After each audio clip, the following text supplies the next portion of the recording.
I love printing. I love printing. I love it. I love printing. Hey everybody, want to welcome you back to another episode of Printer to Printer with me, Warren Werbitt, sometimes known as the Print Whisperer. Today we have another guest. Well, it's always a guest, never just me alone. We have Don Terwilliger from DCC in New York. How you doing, Don? I'm doing great, Warren. How are you? I am wonderful now that you're on with me. Appreciate the time.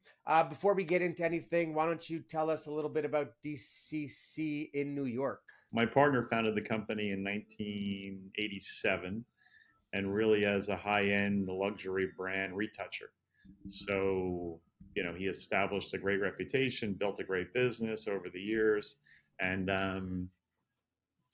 just like I said, had a nice successful career. But when Photoshop started kind of invading the traditional expertise of some retouchers, I think he saw the writing on the wall that it was going to become a little bit more challenging.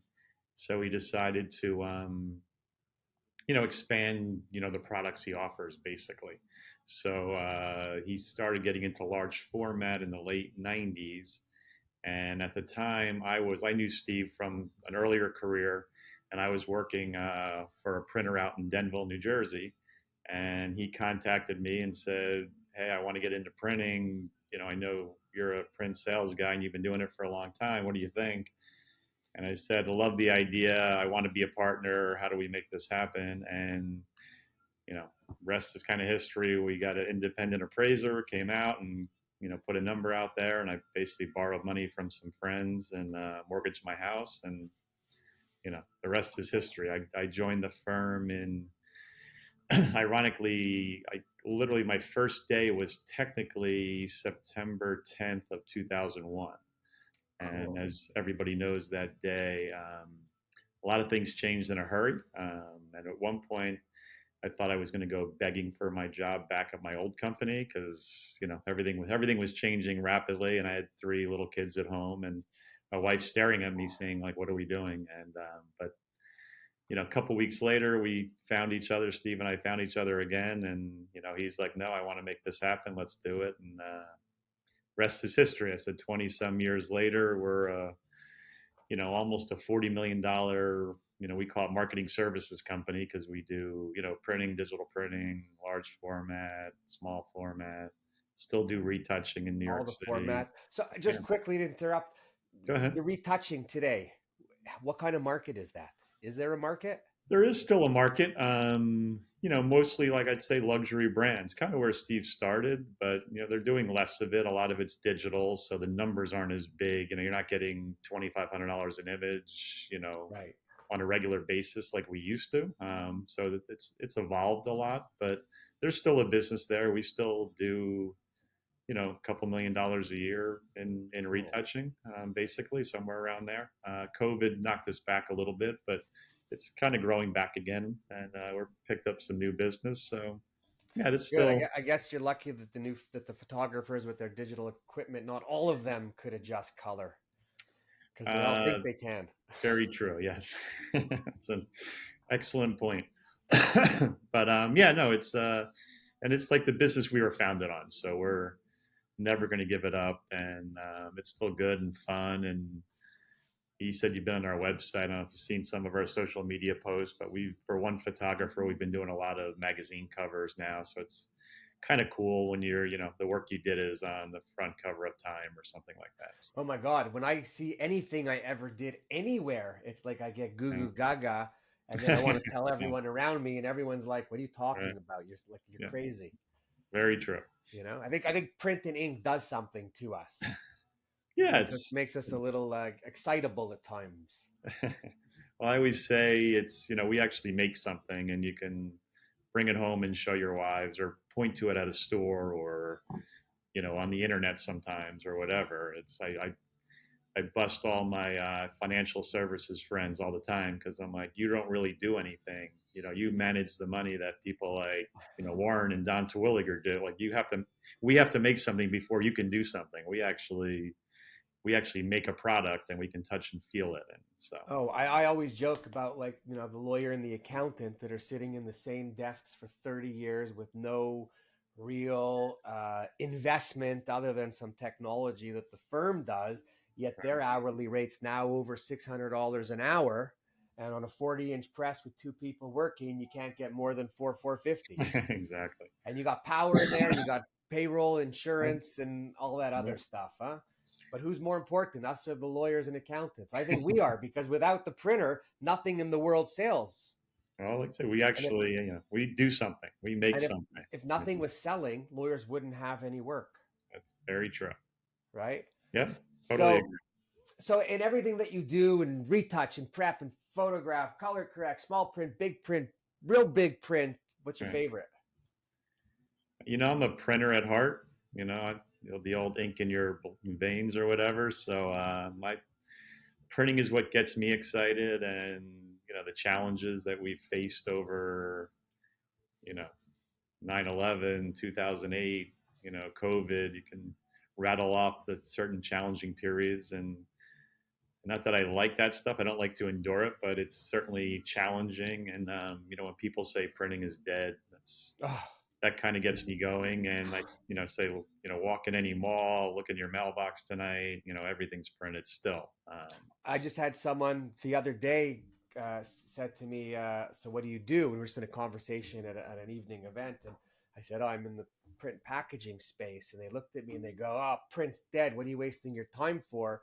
Right. And I had to count to 3 first before I erupted, right? I had to erupt in a respectful way. And I'm like, what the fuck are you talking about?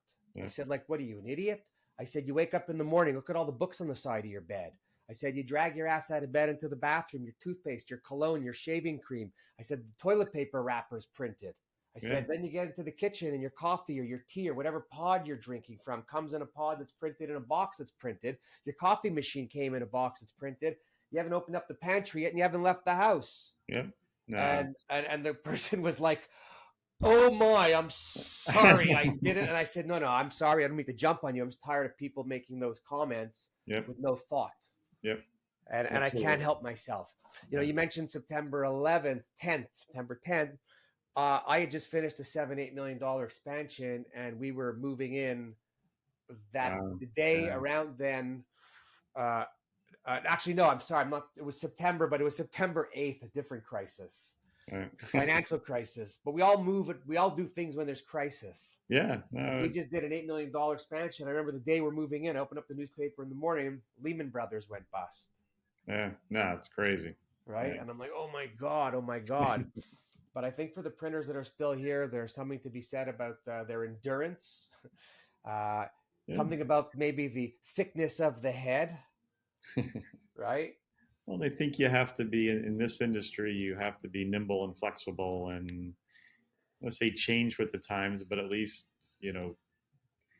be pliable enough to embrace new ideas and new directions. And as always, listening to your clients. Your clients are paving the way, and that to me is, if you are in tune with them, you can kind of figure out where it's headed and what you should be investing in next, and so on. Only listen to your good clients. I only have good clients. Well, that's even a better answer. Question: you're in the good market, luxury. What's the pricing and competition like? It's you're just competitive hopefully within peers who put the same effort and capital into quality equipment and quality people. So I would say normally in the markets we're dealing with, especially in our luxury goods space, we're dealing with very good printers and competitors, and they put the same emphasis on quality that we do. So as long as we're all on that space, I think I think we can make money, but it's still competitive, which I enjoy. I think some of the other spaces gets a little crazy. We do pharmaceutical, and that's a different world. Yeah, that's more of a commodity, and they also like to push their weight around. What's that? The pharma companies like to push their weight around. Yes, but it's I think we're our own worst enemies in some of those everywhere. places, and some of the pricing is ridiculous, and I just literally had this conversation this morning with one of my sales guys that there's a number we're trying to get to, and this is actually for a packaging job, and it's a ridiculous number. And there's no way. I mean, I still think they made a mistake, and they're basically putting the price out for us and saying, "Hey, here's where you got to be." And I'm just like, it's a product that's going to repeat, and I'm like, they're going to do this once, maybe because maybe they found some board that fell off the back of a truck or something. But the price is ridiculous, and we're just not. I'm not going to get in that space because Do you I'm not know going who to be the able to do do it you know? next. Sorry, do you know who the competitor is? I do. Okay, is it something that you would normally see from them? I'm not that familiar with them, Okay, so I don't know. okay. Oh no, just in case they're listening and they could figure out that they're up against you, they're leaving money on the table. There's nothing Well, where I don't mind. I don't mind fair competition.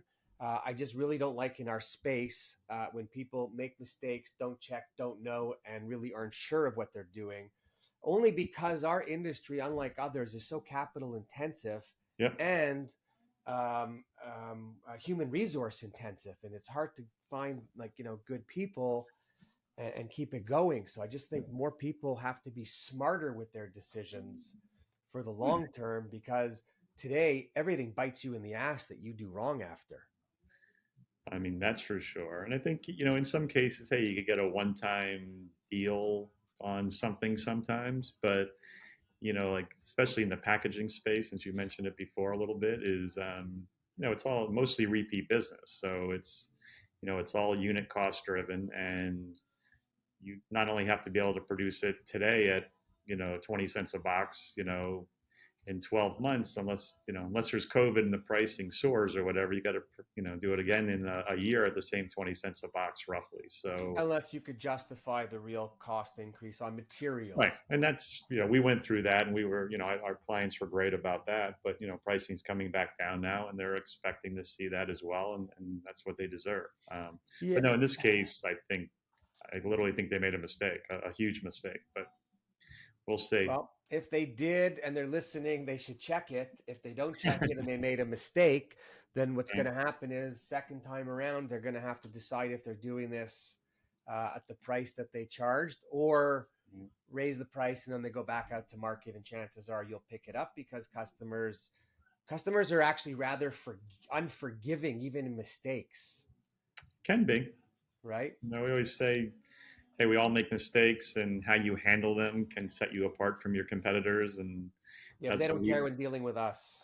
There's so many of us. No, and I think we did that to ourselves actually because there's so many of us, and not every salesman is smart.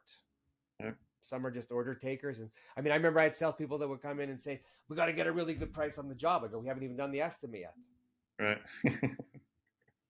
Right? Like, what That happens. are you doing? What are you doing? Right. What kind of offset press is you running? Offset happens to be like my favorite thing of all stuff, anyway. So Right. I always end up there.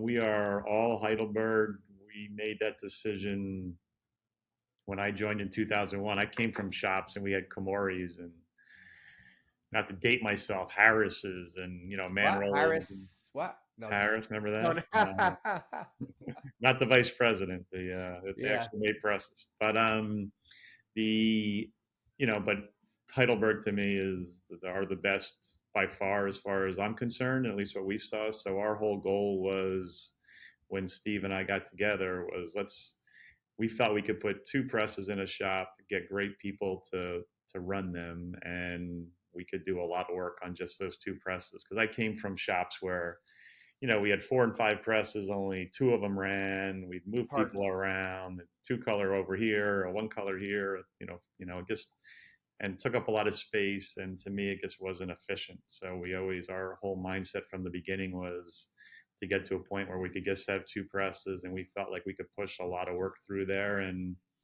we still have that today. We have the 2 Heidelbergs. We run kind of 2.5 shifts, but they run great. Conventional UV. We have 1 of each. Cool. Yep. LED, HEV, or old conventional? Old. Yeah, we used to have the old. Yep.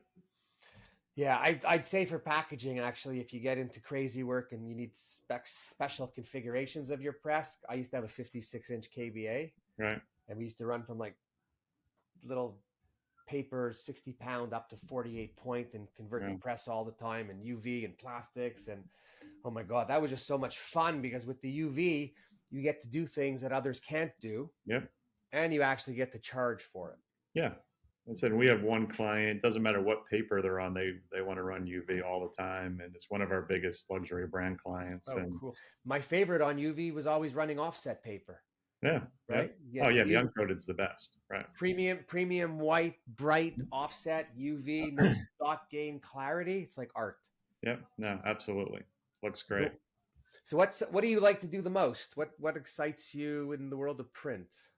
I said before, I like the challenges. Right now, I'd say packaging's been our big push ever since COVID, and that's been a great challenge. And I tell people we did zero packaging basically in June of 2020, and now it's probably 25% of our business. And that's, hey, I love bringing in new people, younger people. Hopefully, we're definitely trying to get younger, and trying to help them succeed and grow with the company. Because at the end of the day, everybody pretty much can buy a Heidelberg and the equipment we have. It's all what separates us are the people, and the people who show up here every day and then work hard. So I love being with the people, love helping people grow, love growing DCC. No, that's good. That's good. So question, a lot of printers talk about going into packaging, right? What kind of work are you getting related to what the packaging guys were doing? Like, are you, you know what I mean? Like really what I'm asking is, how are you competing with the packaging guys? I think the print world, the commercial print world, is disrupting the packaging world a little bit, because they had their ways, their deliveries, their timing, and we're used to quick turns if you can get the board quick. Yep. Right. Are you doing large customers, small customers? Because I remember we did a lot of packaging just with the big press we had, and we were set up. But with the Rock 10s were doing big national accounts, like a McDonald's, for instance, and then warehousing 20, 30, $40 million of goods to go. Yep. Are you doing that inventory thing in your world of packaging? No. So our whole goal was, when we got into it, it was more, we picked a number we felt we could be competitive at. And we've done million run boxes, but I'd say our sweet spot is going to be the 100 to 500,000, where we think we're most competitive, and we can stay away from West Rock and some of those companies. And like you said, I mean, we got in because we just said, when do you need it? You need it next week. We'll figure out a way to get it to you next week. And we had folder gluers, and we had some of the ancillary equipment you need, just based on our pharmaceutical clients. So, not switching, but we've already had people and kind of knew what to do. We just never really had, the clients to, do folded cartons. And then we're all, basically 100% folded cartons.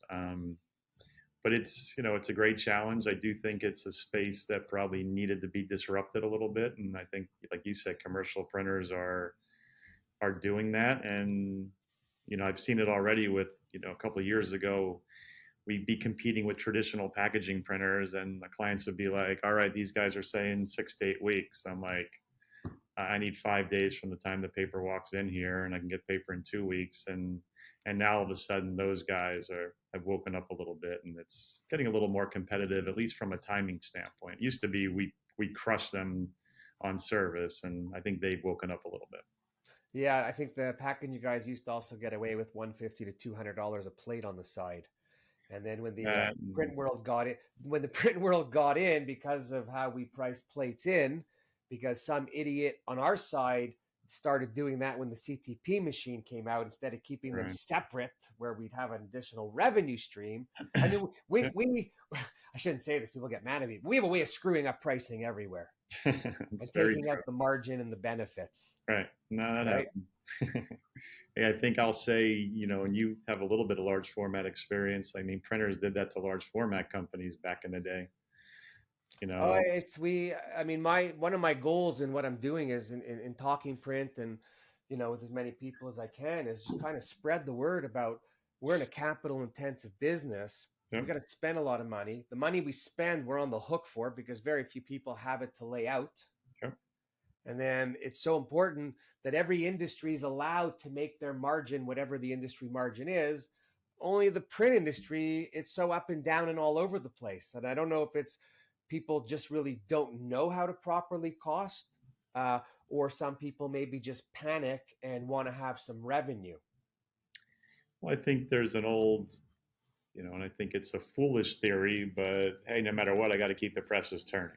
Yeah, that's so So, wrong. and, even though if you're, like I said, you're out of pockets 80% of the cost of the job or something or whatever, and you're only bringing in 20%, like, can't keep your presses busy at that. Like the risk is too much. But I think that's an old an old adage from, like I said, from 25, 30 years ago. It's like the press has got to keep rolling no matter what the cost. And Yeah, it costs more to take. I think it costs more to do the job that way than to not do the job at all. totally. And Yep. if I remember correctly, every time we took on a job like that for a stupid reason to take it, Yep. we did the job 3 times over. Right? Then you're really dead. Well, because there's always something. And yeah. then customers, the next time around don't say to you, "Oh, I know that you lowballed." They want the same price. And Of course. if you don't do it, then your other work is jeopardized. And now you've put yourself in a different poor position. Yep. Well, it said you have to justify the price. And, like you said, you can't come back next time and say, wow, I just did that to get in the door. And no, those days are over. I think today printers have to do more on the marketing side and not enough to provide with the the solutions and the opportunities that we have for our customers, rather than people are still walking in and going price, quality, service, and that doesn't really work. And when I used to do that, I'd say pick 2 because you can't have 3. Yeah. Right. Well, we tend to be a little bit more expensive, so we're always quality and service, and we're competitive with people that think the same way we do. That's kind of the way we look at it. Hey, listen, you watch the way people dress, the cars they drive, you know right away what they're into. Right? I say to some people, you're sitting here, we're spending all this time back and forth. I said, you'd spent more money on wine last night. Right. Yeah. Very true. And then they go, yeah, okay, yeah, you're right. Okay, let's make this quick. Because they just sometimes need the little push and the little buzz. Yeah, no, I get cool. it. So overall, like, we're going to get off in a minute, but overall, what are you guys doing? Anything in the future? What's the plan? Well, like our biggest, I'd say, goal right now is to get younger. We're trying to bring younger people into the industry. How are you doing that? That's a great question. You and I were talking about a little bit before we got on, tapping friends' kids sometimes. We hired a marketing firm to kind of help us not only get our message out a little bit more, but to help us with attracting younger people. And, a lot of it's word of mouth, like I said, finding good people. We've run a couple ads. We've talked to suppliers. Talked to a supplier a couple days ago. They, a person at a paper company, young kid who's, young kid. He's probably 30, but shows how old I am. Well, that's all relative. Right? But they thought he was great, just didn't love the paper industry. So we're interviewing him this week. And but yeah, it's our goal is just to get younger.